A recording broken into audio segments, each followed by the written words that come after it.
கடல்னா மக்கள் தானே மன்னர்களே உனக்கு காட்ட வரனா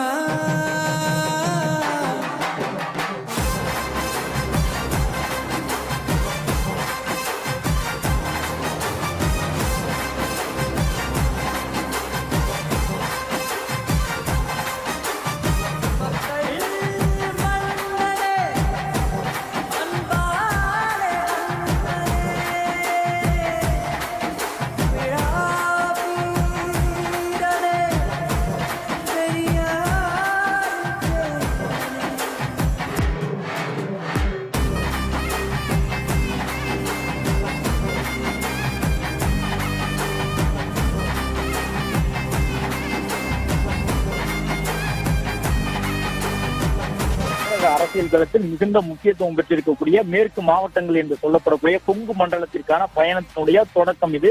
கொங்கு மண்டலம் தொடங்கக்கூடிய கரூர் நாமக்கல் நகருக்கு தான் இன்று தமிழக வெற்றி கழக தலைவர் விஜய் பயணம் மேற்கொண்டிருக்கிறார். தமிழ்நாட்டு அரசியல் களத்திலே கிட்டத்தட்ட 40 முதல் 60 சட்டப்பேரவை தொகுதிகளை வைத்திருக்கக்கூடிய பகுதி இந்த மேற்கு மாவட்டங்கள்.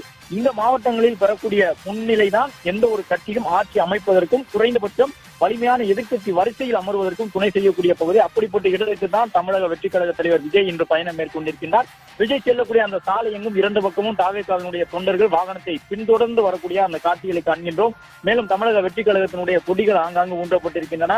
தமிழக வெற்றி கழகத்தினுடைய தலைவர் விஜய் வழக்கம் போன்று இன்று காலை சென்னையிலிருந்து உற்சாகத்தோடு புறப்பட்டார். அதே உற்சாகத்தோடு திருச்சி விமான நிலையத்திலிருந்து ரேஞ்ச் ரோவர் காருக்கு மாறியிருந்தார். அதன் பிறகு அங்கிருந்து மேக்கநாயக்கன்பட்டி என்கிற இடத்திலே தன்னுடைய தேர்தல் பரப்புரை வாகனத்திற்கு மாறியிருந்தார். அதன் தொடர்ச்சியாக தொடர்ந்து விஜய் பயணம் செய்து தற்பொழுது நாமக்கல் நகரை நெருங்கி இருக்கிறார். இன்னும் ஒரு 15 கிலோமீட்டர் தூரம் தான் நாமக்கல் நகருக்கு இருக்கின்றது.